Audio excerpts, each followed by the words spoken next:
Imagine working your entire life, days, nights, effort upon effort, just to achieve something, only to find that despite all your hard work, things don't fall into place. You tried everything. You planned, you strategized, you gave it your best, and still the results didn't match your expectations. At that point you might ask yourself, what went wrong? But the real question should be, where was Allah in my plan? You see, success is not just about what you do, it's about whose help you seek while doing it. The one who seeks the help of Allah, who turns to Allah, who relies on Allah, will never be disappointed. Because only Allah can grant you true success both in this world and in the hereafter. Everything else is a means, everything else is a tool, but the ultimate source of success is Allah alone. There will come a time in your life when everything you planned begins to fall apart. The people you trusted the most may turn away from you. The career path you invested your energy in might suddenly shift. The friendships you thought were unbreakable might start to fade. And in that moment you might feel like you're falling with nothing to hold on to. But the one who holds firmly to Allah will never be left to fall. That connection is the rope that saves, the light that shines even in the darkest cave. When your heart is anchored to the Creator, nothing in creation can truly break you. This world was never meant to be a place of perfect ease. From the moment we were created, we were placed in a world of tests. Some are tested with loss, others with success. Some are tested with poverty, others with wealth. But the common thread among all these tests is the way we respond. Do we turn to Allah when things go wrong? Do we remember Him when everything goes right? The one who learns to rely on Allah in every situation is the one who will walk through life with a heart that is content, even when the outside world is full of noise. When we say tawakkul, it doesn't mean sitting back and doing nothing. It means trying your best with your hands and trusting the result with your heart. It means taking every step required, but understanding that only Allah can place the blessing in your steps. How many people worked harder than you and still failed? How many worked less and yet succeeded beyond imagination? This is proof that the result is not in your control. Your responsibility is the effort. The outcome is from Allah. And when you understand this, you'll find peace. Because you'll stop comparing yourself to others. You'll stop measuring your worth by what you've achieved. Instead, you'll measure your journey by how close you've come to the one who gave you everything. Some people think that having faith means you'll never feel sadness, never face rejection, never experience pain. But that's not true. Even the most beloved to Allah went through deep trials. What made them successful wasn't that they avoided pain, it was that their hearts remained connected to Allah through it all. When things fell apart around them, they turned inward and found strength through their worship. When the world turned its back on them, they turned their faces toward the sky and found the one who never leaves. One of the most powerful realities of life is this. You could be surrounded by comfort, luxury and worldly success, yet feel completely empty inside. And at the same time, someone with barely anything in terms of material gain can be living a life of contentment, peace and light. What's the difference? It's the heart. And what fills the heart is not the dunya, it's the remembrance of Allah. It's the prayer in the middle of the night when everyone else is asleep. It's the dua that pours from a sincere tongue. It's the tears that fall in sujood. These are the moments that build your strength from the inside out. People often ask, why do I still feel lost even though I have everything I used to dream of? The answer lies in the disconnect between the soul and its creator. The soul is not nourished by wealth, applause or recognition. The soul is nourished by closeness to Allah. And when you starve the soul while feeding the ego, you'll always feel unfulfilled. You'll chase goal after goal but never arrive. You'll gain what the world told you would make you happy but find that happiness still slips through your fingers. Because the one who forgets Allah will never truly know themselves. Look around at how people are living today. Many are running after the dunya with a desperation that makes them forget their values, forget their responsibilities, even forget their own identity. They sacrifice sleep for wealth, sacrifice family for status, and sacrifice prayer for promotions. But what will happen when all that fades? Because it will. No matter how strong your health is, it will eventually weaken. No matter how high your income is, it can disappear. No matter how famous your name is, it will be forgotten. But if your name is written in the book of the righteous, that is a success that will never be erased. The dunya is a test in disguise. Sometimes it comes to you in the form of hardship, and sometimes it comes to you in the form of ease. But both are testing your heart. Are you grateful in moments of blessing? Are you patient in moments of pain? Are you humble when you're praised? Are you forgiving when you're wronged? These are the questions that will matter most. Not how many followers you had, not what car you drove, not what brand you wore. Your clothing won't accompany you to your grave. Your heart will. Your connection with Allah is the only thing that remains when everything else is stripped away. When people walk out, when status fades, when the lights are turned off, your faith is what will keep you going. And building that connection isn't complicated. It starts with sincerity. Begin by being honest with yourself.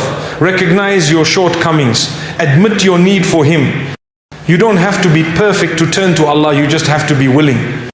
Many people delay returning to Allah because they feel they're not ready. They say, let me fix myself first. But the truth is, you fix yourself by turning to Him. The first step isn't becoming perfect, it's becoming humble. And once you take that first step, you'll see that Allah opens doors you didn't even know existed. He'll soften your heart. He'll remove your fears. He'll guide you through the very storms you thought would drown you. Because the one who remembers Allah in ease will find Him near in hardship. There's something profoundly beautiful about turning to Allah when the world turns away.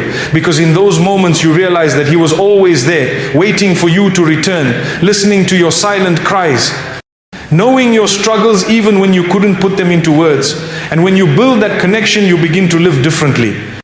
You walk with a quiet confidence, knowing that your back is covered by the most powerful. You speak with kindness, knowing that every word is recorded. You act with purpose, knowing that life is short and every moment counts. There's a type of richness that no amount of money can provide. It's the richness of the soul. A soul that is content with what it has. A soul that doesn't envy others. A soul that thanks Allah for the little, knowing that He can give much more in His own time. When you reach that state, you'll find that you no longer panic when things go wrong. You'll no longer chase people to validate you. You'll no longer break over disappointments, because your foundation is strong. It's rooted in the one who never disappoints. Some people wonder why their life feels so unstable. They keep changing paths. They keep searching for peace in different places. But the stability they seek isn't found in changing their surroundings. It's found in changing their inner world. Real peace comes when your heart is aligned with the will of Allah. When your day starts with His remembrance, your decisions are guided by His words, and your nights end with prayer, you'll find that you're living with purpose. That you're no longer lost because you're walking with direction. Never underestimate the power of even the smallest act of sincerity. A quiet dua, a single sujood, a coin given in charity, a tear shed in repentance. These are the moments that change lives. These are the moments that earn the pleasure of Allah. And when you earn His pleasure, you've already succeeded. Whether the world sees it or not, doesn't matter. Because the reward you seek is not in this life, it's in the life that never ends. The dunya will always try to pull your heart in its direction. It will tempt you with glitter, competition and illusion. But if your heart is grounded in faith, you'll rise above it. You'll use the dunya without being used by it. You'll enjoy its blessings without being blinded by them. You'll engage with it, but your heart will always long for something higher. There are people who wake up every day and appear to be successful from the outside. Their homes are beautiful, their cars are polished, their social status is high, and their calendars are filled with important meetings. But if their day begins without prayer, without any remembrance of Allah, then no matter how much they achieve, what they are building is fragile. Because success without salah is simply a delay in recognizing the truth. Sooner or later the cracks will appear. Because the heart that does not bow to its creator will eventually bow to something else. Money, fame, people's opinions, or even its own ego. Salah is not just a ritual. It is not a routine to tick off a list. It is the heartbeat of a believer. It is the moment of intimate conversation with the one who created us. It's where strength is drawn, where pain is released, where clarity is found. And when we abandon this connection, we are not just missing a prayer, we are losing an anchor. We are walking through life without our spiritual compass, without the fuel that was meant to carry us through both storms and sunshine. There are people who believe that they are doing well simply because their life is filled with movement, but not all movement is progress. Not all growth is upward. Some people are growing in wealth but shrinking in values. Some are progressing in career but regressing in character. If the foundation of life is not rooted in the remembrance of Allah, it will collapse at the first real test. And salah is that foundation. It is what separates a life of purpose from a life of illusion. The one who never misses prayer knows what true success feels like, not just in moments of triumph, but even in moments of trial. You can have a job, a family, a business, and ambitions, and still protect your prayer. It's not about finding time, it's about making Allah the priority. The same way people never forget to eat or sleep, the believer never forgets to bow. Because they know that without salah, the heart becomes hard, the soul becomes restless, and the path becomes dark. But with salah, even in hardship, there is light. Even in chaos, there is calm. Even in loss, there is hope. Every sujood is a reminder that the world is not in control. Every ruku is a declaration that success is not from human effort alone. Every takbir is a reset, a realignment of the soul to the purpose of life. And those who abandon it in pursuit of success are chasing shadows. They may win the applause of the world, but they lose the company of their Lord, and there is no greater loss than that. Some people think that if they just work a little harder, push a little more, network with the right people, they'll reach their goals. And yes, effort is necessary. But when you rely solely on yourself, you are limiting the possibilities. Real success is a gift, and that gift is only in the hands of Allah. The result doesn't belong to you. You can prepare, you can try, you can push, but you cannot control the outcome. Because the keys to every door lie with Allah. There will be moments where you do everything right and still fail, and moments where others do less and still succeed. That is when the true believer reminds themselves that success is not earned by effort alone. It is gifted by the one who knows what's best for you. And sometimes what you call a failure is actually protection. You might be crying over a closed door, not realizing that Allah has saved you from something your eyes couldn't see. And when you begin to see life through that lens, your heart becomes lighter. Your disappointments turn into trust. Your setbacks become signs. This doesn't mean you stop trying.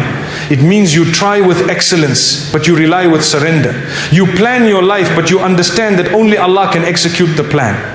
You work hard, but you make dua even harder. You take the means, but you never lose sight of the one who controls the means. And when you succeed, you don't become arrogant, you become grateful. Because you know it wasn't just your effort, it was the help, the guidance, the blessings that came from above. There is wisdom in every delay. There is growth in every hardship. Sometimes Allah doesn't give you what you want, not because He's punishing you, but because He's preparing you. There are gifts that are too heavy for your current state, and the waiting is not punishment, it's purification. It's during the waiting that you build patience, that you deepen your du'as, that you learn to detach from the world and attach yourself to the giver. And once your heart is ready, the gift will come. And when it comes, it will come in ways that you never imagined. So don't rush the process. Don't envy the ones who seem ahead. Every soul has its own timeline. What is written for you will reach you, even if all the world tries to stop it. And what is not written for you will never benefit you, even if all the world tries to hand it to you. This is the meaning of true reliance, knowing that your job is the effort, but your peace comes from surrender. Too many people today are chasing validation from others. They want to be seen, liked, followed, approved. They measure their worth by the applause of the crowd. But the heart that seeks people will always be anxious. The one who lives for likes will die with emptiness, because people's hearts are fickle. They love you one day and leave you the next. But the love of Allah is constant. When you seek Him, you will always be enough. When you live for Him, you'll never be alone. Stop chasing people. Stop bending your values to be accepted. Stop living in fear of rejection. When you seek Allah's pleasure, He will place love for you in the hearts of those who matter. You don't need to be popular to be successful. You don't need to be seen to be valuable. What you need is sincerity. What you need is taqwa. What you need is consistency in your worship, humility in your speech, and patience in your trials. And when your heart is sincere, Allah will guide the right people to you at the right time. The most beautiful relationships are those built on faith, not on beauty, not on money, not on convenience, but on the mutual desire to grow closer to Allah. When two people support each other in righteousness, remind each other in weakness, and pray for each other in silence, that bond becomes a gift from the heavens. And even if life separates them, their love remains written in the records of the righteous. If you feel lonely, don't panic. If you feel like no one understands you, don't despair. Sometimes Allah removes people from your life not to punish you, but to protect your heart. Sometimes He wants you to return to Him because He misses your voice, He misses your du'as. He wants you to stop leaning on others and start leaning on Him. And when you do, He will bring into your life those who deserve to be there. Not those who fill the room with noise, but those who fill your life with light. Walk with sincerity. Be kind, even if no one notices. Give, even if you don't receive. Pray, even when it feels like your voice is lost in silence, because every action is witnessed.